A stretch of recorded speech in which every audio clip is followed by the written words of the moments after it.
Welcome, everybody, to a long overdue edition of Coach's Corner. It's David Stearns here with our special guest, as always, Coach Aaron Voegtli of the UMBC Retrievers. Hey, Aaron, how's it going?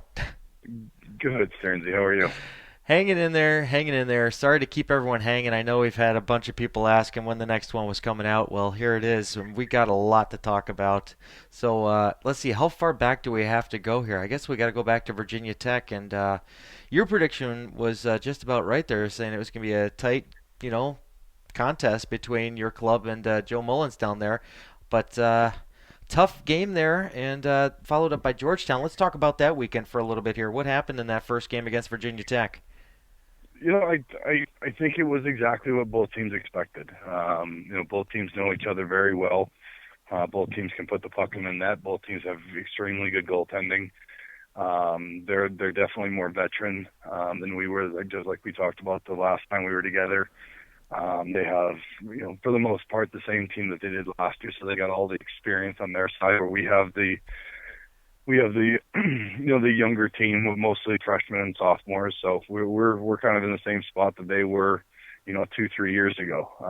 But it was a great matchup, and we took the lead on a power play goal and they stormed back, and then we just tried to tighten it up, and they got an empty netter at the end of the night. It was a good, clean, hard fought game, very well coached. It was in front of a real nice crowd. The band was there. So I think we had 800 people in Reicherstown, which makes that place really really hot. So it was a great atmosphere. We had the smoke machine for when the players came out. It was a fantastic night. The only thing that went wrong was we came out on the losing end of the game, but we had a weird night. Zach Waltz played excellent for them. Walker Detweiler obviously played well. Waltzy picked up a hat trick for Virginia Tech and only touched the puck 3 times. So Oh, jeez. he tapped a couple home. He probably only had the puck on his stick for a total of 30 seconds and ended up with a hat trick. So, the second shot made it through. Drago somehow, some way. A thing that never happens. He just happened to be staying on the goal line to push it over. The second one was a tip 5 feet out in front as the power play expired.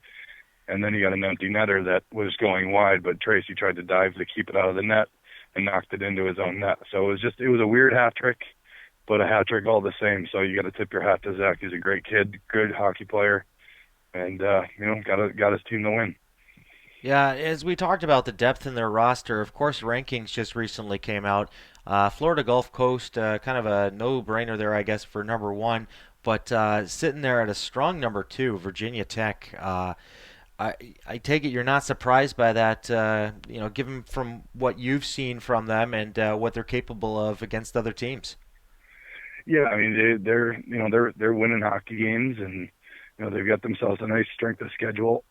So they're doing what they need to do, and they got themselves a good hockey team. I expect them to be near the top, if not at the top, by the end of it. And they've got the target on their back, and we know what that's like. So I wish them all the luck in the world with the target on their back, because games change when people are coming after you. We've had it for a good number of years, and I think we've kind of shut it off at this point this year, but at least a little bit. But it's definitely a different atmosphere, a different way of preparing for hockey games. But they always bring their best to just about every game, if not every game. So I have a feeling that they're going to do just fine. Well, now that you've seen them in some interesting contests in the last two against them, being in the mock playoffs and then this contest, what is it that your team has to do to properly prepare for them in late January when you go down to their barn? Those games are always fun. I don't think we really need to do much different. We got to shore up a couple of things, but we definitely have to lock down the neutral zone better. They did a great job up against us with that. We have to capitalize on power plays and make sure that they don't. So special teams always comes into play, and it did again. The last time we played, I'm sure it'll come into play the next time we play too. So we've got some work. We've got some work to do, but it's always fun to go down there. We're definitely looking forward to it.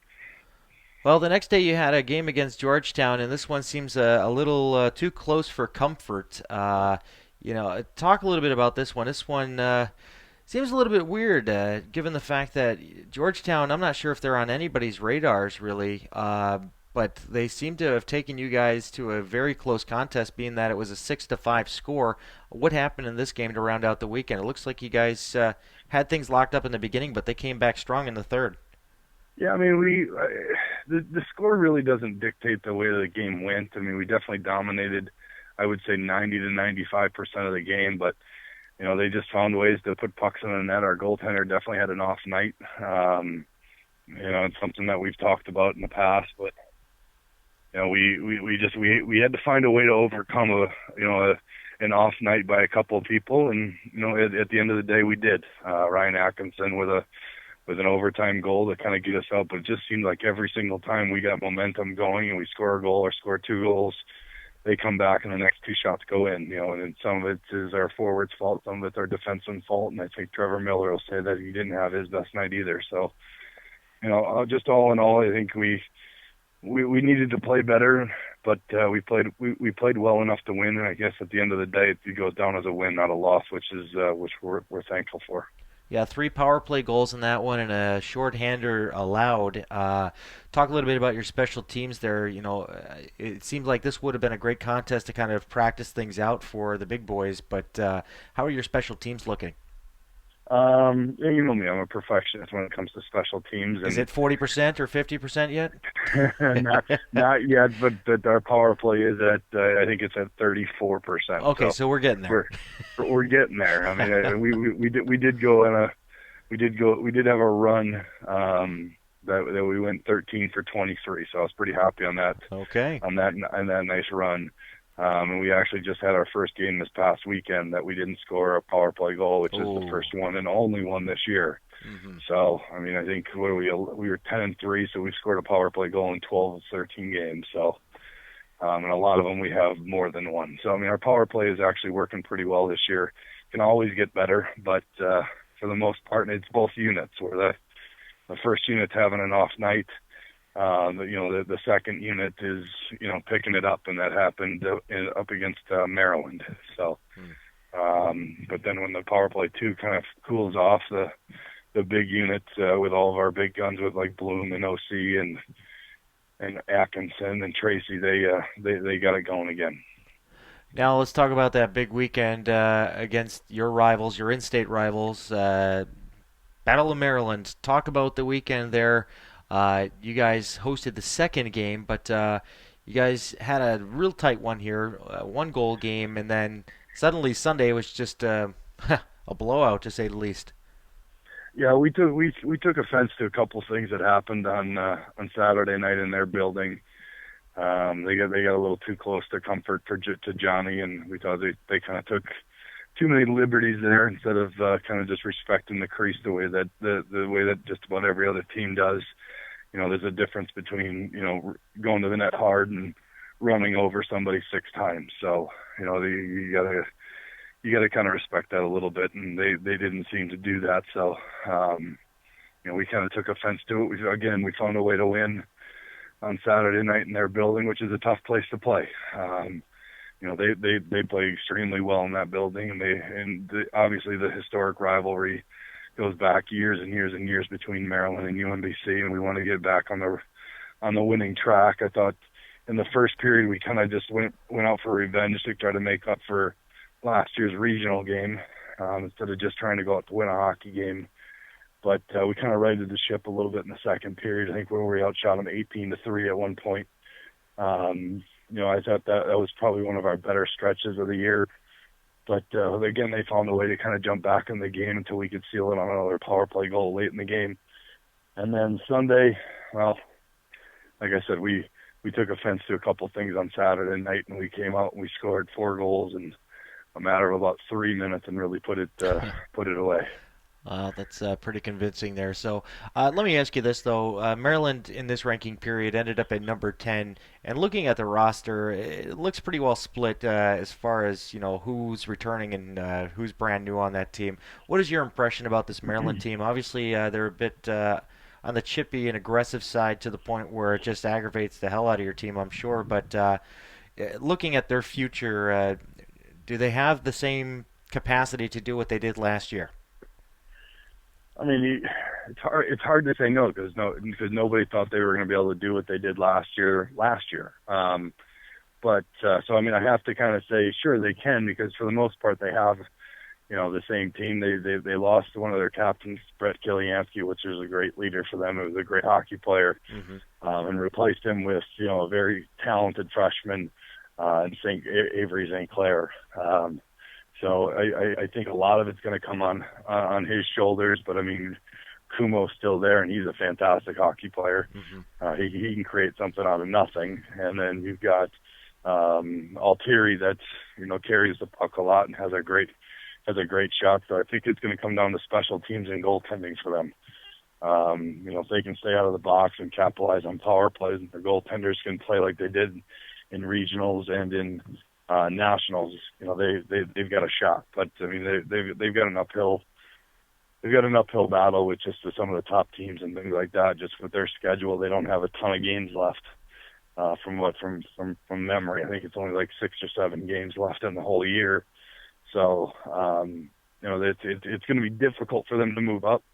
But if they win the games they have, they'll probably sneak in or get into regionals. And then we found out last year anything can happen at regionals.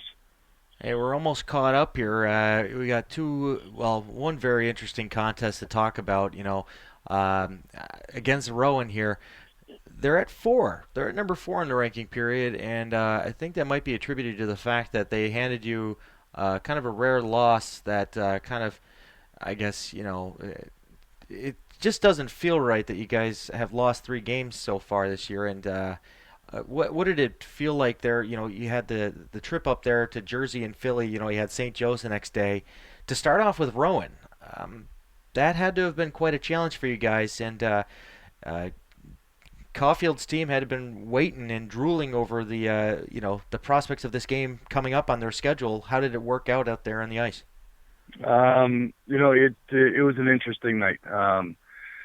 Standing outside, my folks were in town, and so it was my folks, myself, and a couple other coaches outside. And I've known the Rowan hockey players for a long time, and some of their fifth year seniors. I've known them for even longer than 5 years. I even recruited one of them to come play for me at one point. So, just a historic friendship between Johnny and myself, obviously being president, vice president of the league, and Of course. just mutual respect, and between the two of us, and coaching an all-star game, all-star weekend together this past spring and summer.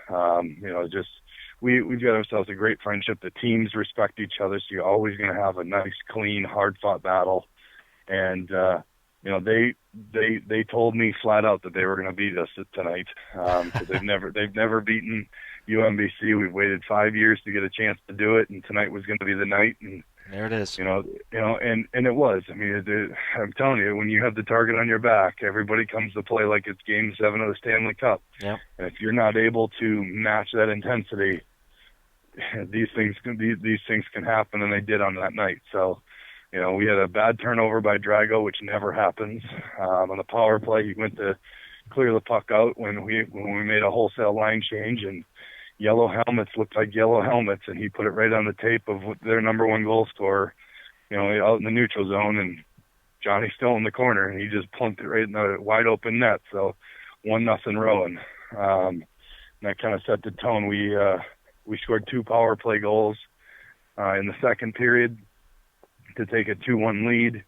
We scored a third goal, but ref disallowed it, didn't think it went in. I just know that my third line, the way that they dig, they're not going to stop unless they know for sure the puck's in the net. They're not going to try to sell something. And ref didn't buy it. Your goalie had it underneath him when the ref got there, and lo and behold, it's still 2-1. They draw a penalty on the next shift. Go down and score a power play goal. It's 2-2. They get a rebound 3-2 and get another late one, make it 4-2. So it was just one of those nights. But I mean, Rowan's got themselves a really good hockey team. Johnny's got a really, really good, hard-working hockey team that does all the little things right, just like they've always done. They want to beat you to every puck in the corner. They want to beat you to everything out in front of the net. And if they're the hardest working team on the ice, they're going to win a lot of hockey games. So. Byron, their goaltender, is playing well. They got Doherty that's going over to Europe on the blue line with some other help with some other guys, and they're going to be good. They're going to be hard to beat, and we've got them coming up here in like 3 weekends. So in our building, so hopefully we have a little bit better luck. Yeah, you mentioned the disallowed goal and then the immediate penalty to follow. Would you say that that goal deflated the momentum in your team? Because I mean, to have a Yeah, lead in somebody else's barn has got to be huge. it is. It is, and especially that building. That building is very hard to play in.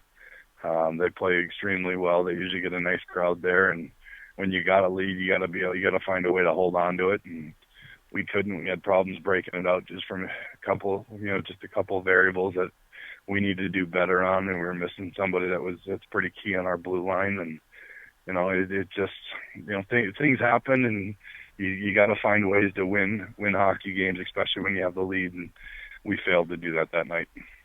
Being that they're at the number 4 spot right now, and looking at their roster, it seems like they have a lot of juniors and seniors, so a lot of well-seasoned players that have seen this, have been on this roster for quite some time. Do you find that they have the capabilities of pretty much repeating what they did last year? I mean, you guys handed them their first loss when they went 11 games deep, without a loss. Well, it was their 11th game where you handed them their first loss, but. Do you think they're capable of repeating what they did last year with that magic run in the beginning there? Sure, I do. I mean, they've got the makeup for it. They got the heart and the leadership for it. They keep their heads down and just keep motoring their legs. They could repeat and even do more. They this might be the year that Rowan finally breaks through and goes to nationals. So they definitely have the makeup for that. And I mean, this will be 2 years in a row they've gone to the second day. So I mean they definitely have a shot.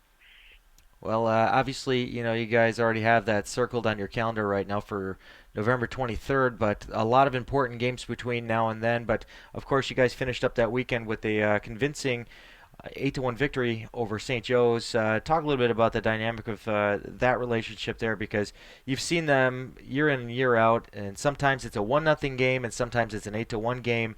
What made it different this time around? I mean, it seems like you're battling some issues on your roster as far as being a little depleted right now. But 8-1, what's up with St. Joe's this year?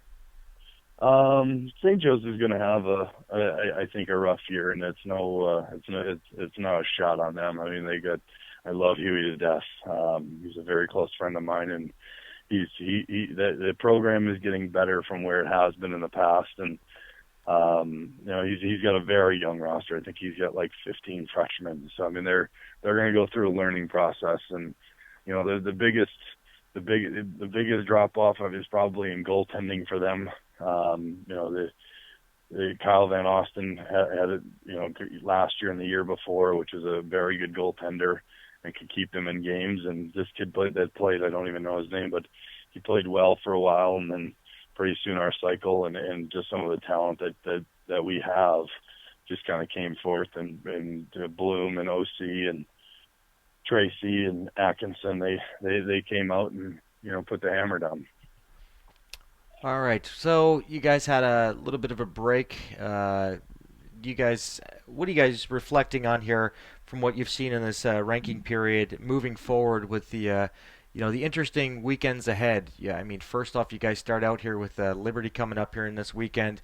What is the main takeaway from what you've seen in this first portion of the season?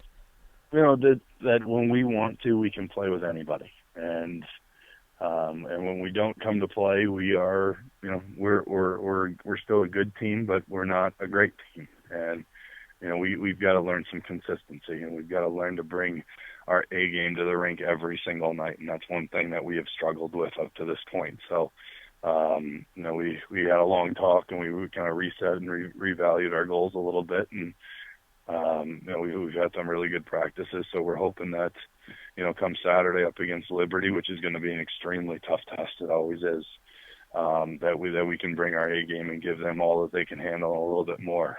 Their roster is fantastic. So I mean, you got Brad Dockstetter's back, and he's not only back, but he brought his little brother with him, for which everybody says is just as good, maybe not just a little bit better than Brad. So and that's pretty scary since we all know the points that Brad's put up here in the last couple of years. So just the fact that they play together, already have that chemistry, they're going to be phenomenal. They play with a guy named Paul Ingles that is a drop down from their D1 team, which is Hmm. anchoring that first line, and that's going to be a really tough line to get past. Their second line has got some more young talent on it with Barstead, and again Boschman and another kid that of course escapes my head right now, but their top two lines are extremely good, and if you take a penalty up against them, you better pray because their power play is deadly, and they can really really get after you. It must have been a while since we last talked because I was waiting for you to stop me and say, "Hey, Stearnsy, you just missed out on an entire weekend." I was waiting for you to chime in and chirp me on that one, but real quickly, I mean, you had a 6-0 decision against Millersville, and the 4-2 in the previous game there, a drop to Montclair State, who you guys seem to have trouble with here. It seems in the last year or two. Uh, Talk real briefly about that. I mean, Millersville, it seems like you handled them quite well this season, but Montclair State, what is it about Montclair State? It's I don't know. They've got some talent up front. They're a little banged up on the blue lines, the same as we are, but their goaltender came through. We outshot them 39-30. We just didn't find the back of the net. We spotted them, made a couple crucial mistakes. And Mm-hmm. when you make a crucial mistake up against a good hockey team, which Montclair is, they're gonna make you pay. We had a bad decision on a one-on-one, and they scored on it. And we made a bad decision in defensive coverage where one of our wingers took a guy to the net, but left the guy that they were trying to set up wide open, and they got the puck to him, and he buried it home. We had another unfortunate, just right off a rebound. Guy didn't pick him up in a slot, and he banged it home, and before we knew it, we were down 3-0. Hmm.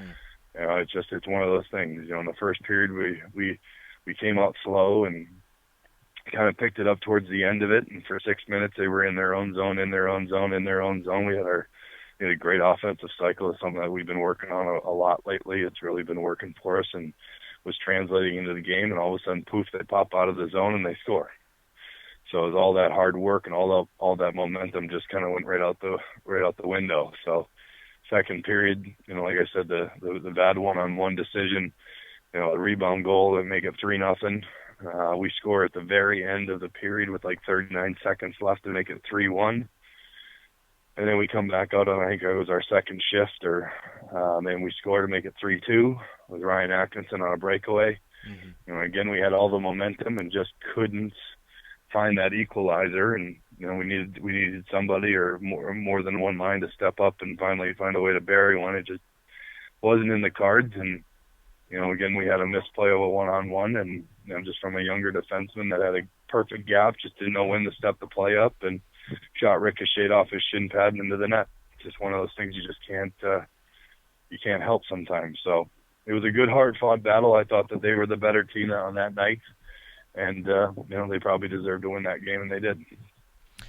Now you guys are set up for this one-game weekend ahead, but it seems like it's going to be quite an anxious wait. I mean, obviously Liberty, of course, you said it's going to be a tough contest, and you're anxiously awaiting that one. But what waits for you on the other side is more concerning. But I mean, I don't know if we should leave this for next week to discuss or not. But you have a home and home set up here with William Patterson, number one up in the Northeast, and that's got to have you, wondering what is it that you guys are gonna have to do to make sure that you take two from them? I mean, that's the convincing matchup right there. If you want to prove anything to the league, taking the Southeast you're at number 6 right now.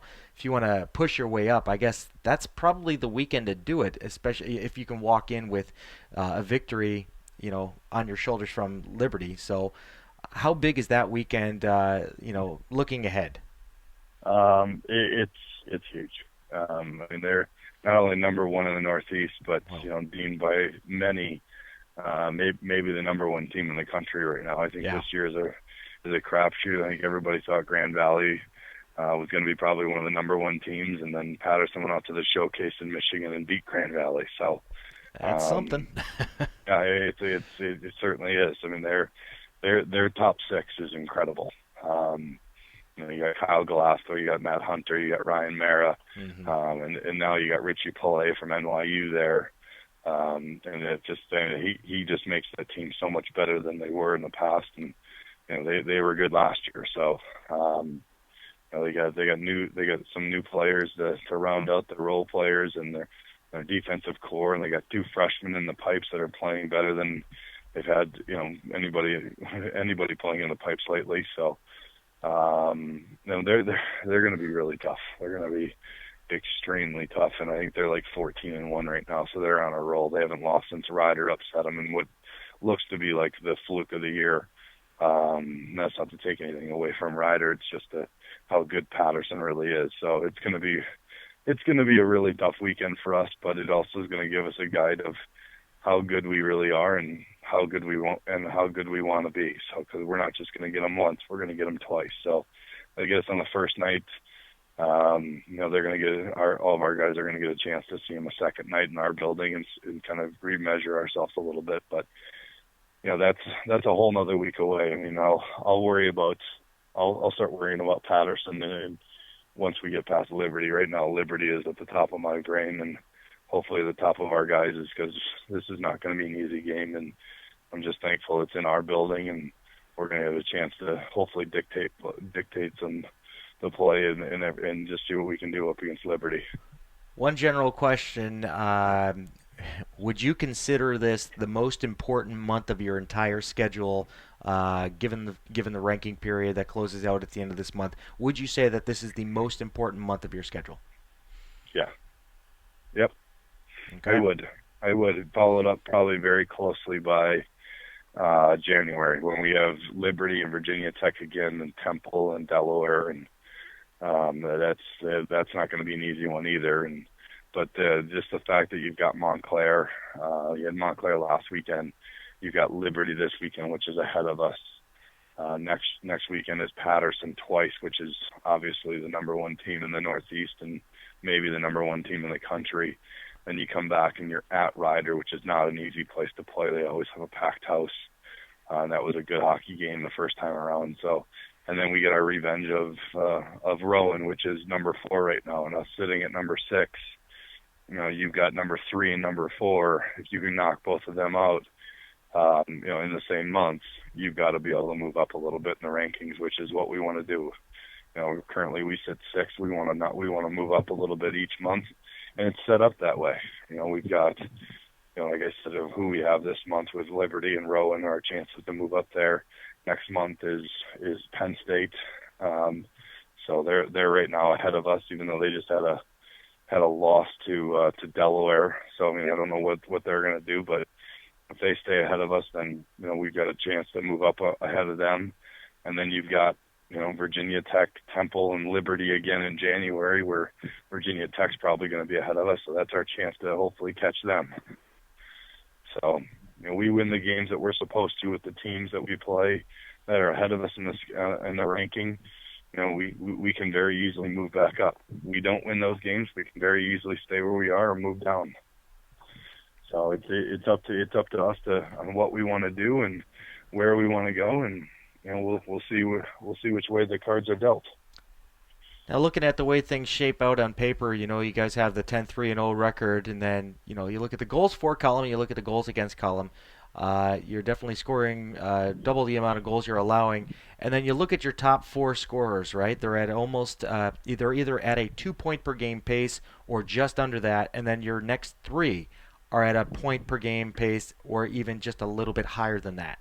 Um, so, what is it that you're concerned about going forward?